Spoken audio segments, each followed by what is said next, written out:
Hop, avant que la vidéo commence, je tiens à dire que dans cette vidéo, je vais t'expliquer 10 astuces qui peuvent te simplifier la vie dans des créations de JDR. Alors c'est pas un top en mode waouh, top 9 des choses qui vont te surprendre dans les JDR, waouh, c'est exceptionnel, ça tourne mal, elle se déshabille, elle monte ça.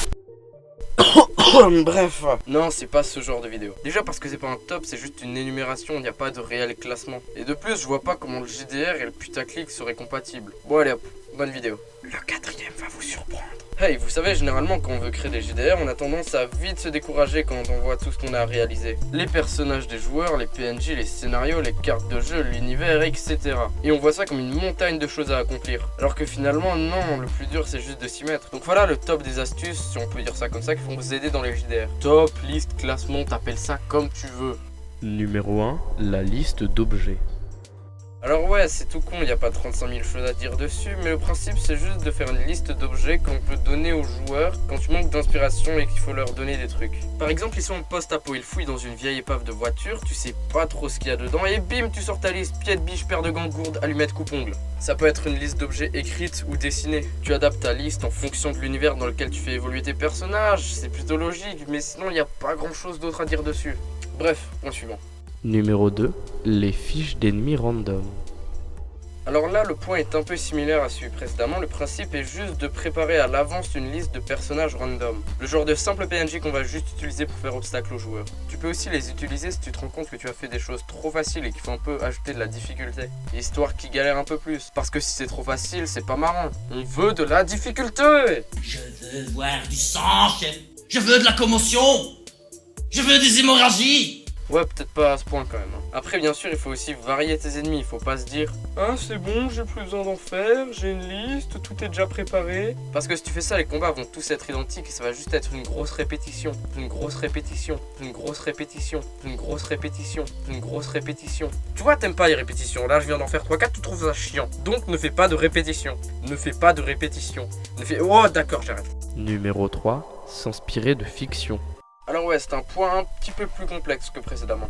Généralement, quand on veut créer un truc, quoi que ce soit, l'idée qu'on a est juste une idée qu'on a puisée quelque part d'autre, ou c'est généralement une combinaison de plusieurs idées. Par exemple, une épée et un laser, ça donne un sabre laser. Bien vu, Jamy. Notre imagination est limitée par nos connaissances et notre culture. Donc le meilleur moyen d'avoir une nouvelle idée est d'élargir cette culture. C'est pour ça qu'il faut s'inspirer d'œuvres qui ont déjà été faites et copier un petit peu les idées. Bon, par copier, j'entends pas ressortir le truc à l'identique. Je dis qu'il faut un peu le modifier. Plus vous le modifierez, mieux ce sera. Il faut également sortir de sa zone de confort et regarder autre chose. Mettez-vous à regarder des films, des séries, des livres, des BD. Puisque dans les livres, l'auteur doit écrire ce qui se passe autour du personnage pour que le lecteur puisse comprendre la situation. Exactement comme dans les JDR.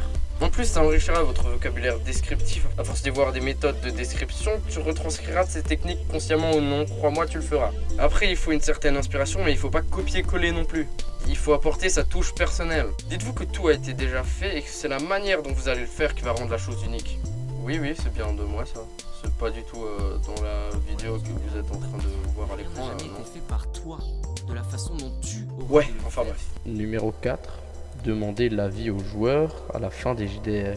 Alors ça c'est un truc qui aide vachement à s'améliorer mais qu'on pense pas toujours à faire. Personnellement ce que je fais c'est qu'à chaque fin de JDR je demande des avis sur plusieurs points à mes rôlistes. C'est pour savoir les PNJ, lesquels garder, lesquels on peut se permettre de dégager. On peut également leur demander leur avis sur autre chose, les scénarios, les plans, les combats, les scènes d'action, etc. Pour savoir ce qui les ont plu ou au contraire déplu dans les JDR.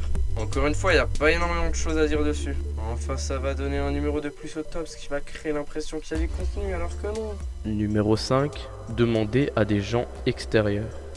Alors oui, ça peut vous paraître complètement con, mais généralement ça peut s'avérer utile. Parce que généralement, ils ne connaissent pas le JDR ou ont juste une vague idée de ce que c'est.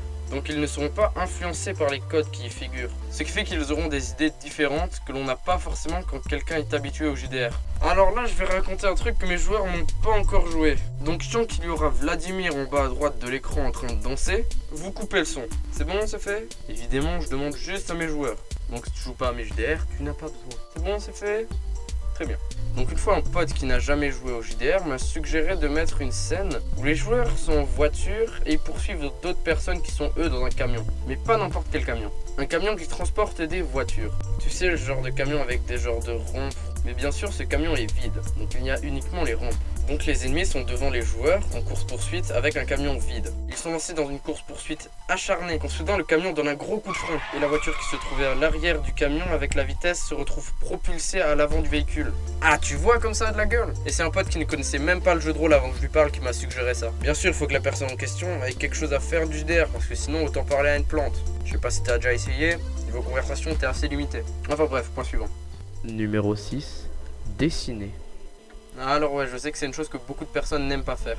Ce n'est pas mon cas. Mais si vous ne le faites pas avant les JDR, vous devez forcément le faire pendant. Histoire de transmettre vos idées aux joueurs et de leur faire comprendre le contexte dans lequel ils sont. Et si vous ne le faites pas avant les JDR, vous devrez le faire pendant et le résultat sera beaucoup moins bien que si vous prenez le temps de le faire avant au calme chez vous, posé au coin du feu avec une bonne petite playlist. D'ailleurs, j'ai prévu une vidéo à ce sujet. Non, pas sur se poser au coin du feu, mais sur le dessin. Enfin, pas sur le dessin vraiment, mais plus sur la création de cartes. Enfin bref, vous allez voir. Numéro 7. Innover. Alors ouais, il y a 3 points, je t'ai parlé de prendre des exemples d'œuvres qui ont déjà été faits et de vous inspirer. Et là, je suis en train de vous dire de créer des choses qui n'ont jamais été faites. Ouais, je me contredis, mais du calme, je vous explique, un peu de patience, laissez-moi un peu développer mon enfant. Déjà, quand je dis innover, j'entends faire quelque chose qui n'a pas encore été fait par vous, quelque chose qui n'est pas encore acquis.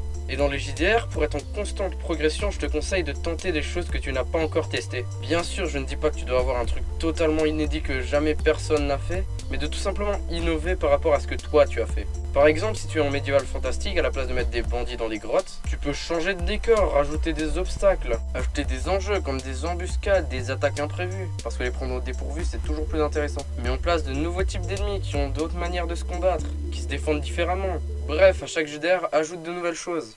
Numéro 8. Visualiser la scène.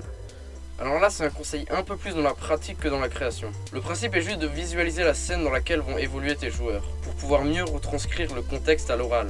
Parce que quand quelque chose est flou dans ta tête, si tu le mettras en pratique, ce sera encore plus flou. Par exemple, tu préfères Vous pénétrez à votre tour suite au long tunnel sinueux des cavernes, dans une sorte de grande salle qui est creusée avec le temps dans la roche. À l'intérieur, l'air paraît étrangement frais et humide. Quelques gouttelettes tombent du plafond et s'écrasent au sol et font de petits bruits qui résonnent dans la pièce. Vous jetez un œil au plafond mais vous n'y voyez rien hormis une surface noire définie par l'absence de lumière. Chacun de vos pas résonne dans la pièce et trouble le silence qui y demeure. donc tu préfères ça ou... Vous entrez dans la grotte. Ah ouais, je te laisse faire ton choix. Non, je n'influence pas du tout. Numéro 9. Mettre des éléments perturbateurs secondaires. Alors ouais, le but va être de créer une sorte de suspense chez le joueur. Des éléments perturbateurs peuvent être une espèce jusque-là inconnue qui envahit des terres, ou tout simplement un objet bizarre qu'on sait pas trop à quoi ça sert. Par exemple, moi dans un univers post-apo, j'avais fait des zombies qui sont atteints d'un sorte de virus, du nom de HVMX, qui est constamment en mutation. D'ailleurs, le X de HVMX, c'est pour désigner le niveau de mutation. HVM1, HVM2, HVM3, etc.